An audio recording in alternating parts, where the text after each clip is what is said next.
Seguimos analizando cuál es el rol y el papel de la ONU en la actualidad, en un mundo fragmentado, en un mundo con conflictos que pareciera que se gestionan a través de potencias entre sí, pareciera que las potencias buscando influir en su zona de influencia gestionan de tú a tú estos conflictos y ha quedado un poco relegada la acción de Naciones Unidas.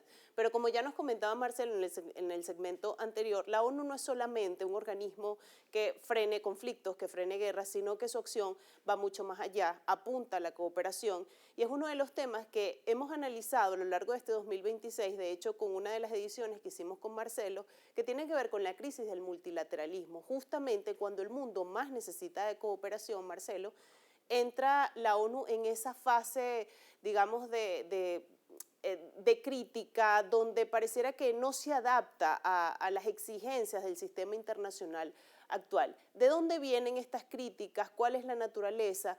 ¿Y realmente puede Naciones Unidas hacer la revisión correcta para actualizarse y dar respuesta a las exigencias que tiene el mundo actualmente?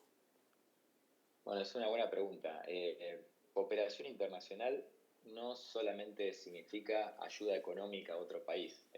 La acción coordinada de los estados se puede ver a través de tratados internacionales, organizaciones permanentes, intercambio de información, estándares técnicos, financiamiento, mecanismos de supervisión, es decir, de muchas maneras se ve la cooperación internacional no solamente a la hora de frenar un conflicto armado. Yo evitaría plantear el problema alrededor de la pregunta ¿sirve o no sirve la ONU? Porque creo que solemos simplificar este organismo y mezcla creo que tres cuestiones diferentes. Por un lado, la vigencia de la Carta y los principios que establece, como bien mencionaste, la cooperación internacional, la capacidad jurídica de los órganos de la ONU, y creo que también se mezcla acá la voluntad política de los estados para utilizar estos mecanismos. Y tal vez este último punto es el que a veces fracasa. Como decíamos antes, la creación de la ONU se da hace 70 años atrás y el mundo era distinto. Hay que ver si los problemas que tenemos hoy en día, 70 años después, se pueden solucionar a través de los mismos mecanismos existentes finalizada la Segunda Guerra Mundial. En aquel momento el mundo era, digamos, estaba en ruinas. Después en los años 70 vimos un poco el decaimiento de Estados Unidos con la guerra de Vietnam y la crisis económica, el escándalo Watergate, pero en los 80 después Estados Unidos se los lleva puesto a todos, sobre todo finales de los 80 con la caída o la implosión de la Unión Soviética, que no fue obra de Estados Unidos, sino que sola se viene abajo. Y hoy en día creo que estamos viendo una realidad distinta a la de finales de la Segunda Guerra Mundial, donde claramente hay dos potencias hegemónicas, que son Estados Unidos y China, con políticas un poco diferentes, y creo que tal vez a lo mejor lo que necesitaría la ONU no es que desaparezca y que se cree otro organismo, sino a lo mejor una reestructuración de algunas de sus órganos. Que no confundamos ONU con el sistema de Naciones Unidas, que está compuesto por un montón de organismos y organizaciones especializadas. Eh, Generalmente se critica el Consejo de Seguridad, ¿no es cierto? Porque incluso hay países que en el escenario internacional actual han perdido muchísimo protagonismo, como Europa Occidental en general, que todavía intenta buscar su lugar en el mundo. Está en este péndulo entre estado de bienestar y rearme actual, donde claramente la cuenta económica no le da para las dos cosas, no le da para ser un continente de bienestar y a la vez rearmarse. Está en ese dilema, donde Francia, el presidente quiso aumentar 2 años la edad jubilatoria y casi le prenden fuego al país, o se lo prendieron fuego un poco. Entonces hoy tenemos un mundo bipolar, China y Estados Unidos claramente las dos potencias hegemónicas, donde ambos se están preparando para en el futuro tal vez enfrentarse o no, cada uno tiene su agenda por el momento, pero saben que ellos son sus rivales. Marcelo, ya Tenemos un como, consejo sobre... Sí, sí, sí, sí. Te quería apuntar precisamente al asunto del Consejo de Seguridad, porque también se habla de Ajá, una posible reforma del Consejo de Seguridad para democratizar un poco y hacer más representativo, digamos, este claro. organismo. Quizás por ahí va un poco el tema de la actualización que debe tener Naciones Unidas para responder a las crisis actuales. Claro, a eso iba. Digo, en este Consejo de Seguridad no está representado India, también un jugador bastante importante en Asia, y no está representado ningún país latinoamericano. Sabemos que Brasil siempre ha intentado llevar la voz cantante en Latinoamérica, intentando tener un asiento permanente en el Consejo de Seguridad. Sería interesante. Ahora también es difícil porque esto lo tendrían que aceptar los 5 miembros permanentes del Consejo de Seguridad, porque deberían aceptar para que se modifique la carta en ese aspecto. Como bien mencionaste al inicio del programa, Anastasia, el secretario general de la ONU, Antonio Guterres, en enero también plantea esto. Dijo, yo no sé si la ONU actualmente puede hacer frente a los problemas. Sabemos que hay elecciones.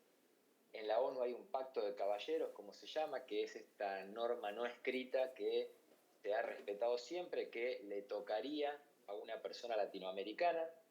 Tenemos varios candidatos fuertes. Hay un candidato argentino que es incluso es auspiciado o presentado por el gobierno argentino, que es Rafael Grossi, Sí. que no tiene un cargo menor. Es el actual director del Organismo Internacional de Energía Atómica, y si nos ponemos a ver, el mundo está preocupado por la cuestión atómica. A pesar de que Latinoamérica sea una región libre de armas nucleares, pero los países del hemisferio norte sí se preocupan por este tema. Así que creo que es un candidato que va bastante fuerte, sobre todo por el papel y el rol que está ocupando actualmente. Sabemos que Antonio Guterres, cuando llega a la ONU, él era el secretario del organismo del ACNUR, de refugiados, y en ese momento la problemática actual era la cuestión de los refugiados de Siria.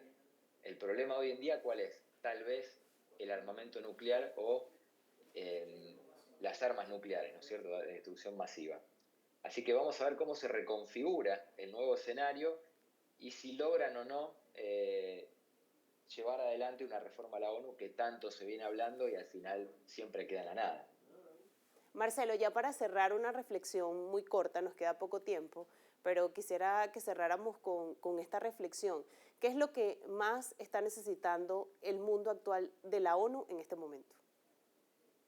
Bueno, la verdad que la ONU actualmente creo que refleja tanto las posibilidades como las contradicciones del sistema internacional. Eh, la verdad que lo más interesante es que los estados cooperen eh, y por lo menos tengan diálogo dentro del organismo regional, dentro del organismo internacional. Creo que la ONU sirve para esto y la ONU debería utilizarse más porque da este marco institucional que el mundo tanto necesita, sobre todo en épocas como esta, donde más se pone en juego, es donde más la comunidad internacional necesita un marco institucional fuerte. Y qué importante es discutir estos temas y contar con análisis como el tuyo para entender que la ONU no es solamente un organismo que gestiona crisis o que gestiona conflictos, sino que va mucho más allá. Marcelo, como siempre agradecerte, gracias por este análisis, gracias por la claridad. Estoy segura que el televidente allí en casa se queda ahora con una visión un poco distinta de Naciones Unidas. Bueno, muchas gracias. Gracias a ti. Conversábamos, amigos, con Marcelo Céspedes, abogado, especialista en Derecho Internacional, dándonos claridad y un gran análisis sobre lo que significa Naciones Unidas, sobre los desafíos que tiene el organismo multilateral en el escenario geopolítico actual, en un mundo fragmentado, en un mundo conflictivo, en un mundo que se ha alejado de la cooperación, pero que necesita volver precisamente a este instrumento para gestionar todos estos conflictos. Ha sido como siempre un placer, como cada domingo les invito a que visiten nuestro canal de YouTube si quieren ver ediciones anteriores. Hicimos otras ediciones con Marcelo Céspedes relacionadas con el derecho internacional y el multilateralismo, allí usted lo puede ver para conectar ambos temas porque tienen mucho que ver, y también invitarles a nuestra cuenta en Instagram, Ampliamente GB. Por allí nos podemos poner en contacto, se puede comunicar con nosotros, que será como siempre un gusto leerlo, así como es un gusto presentarle cada uno de estos análisis cada domingo. Ha sido un placer, feliz tarde para todos.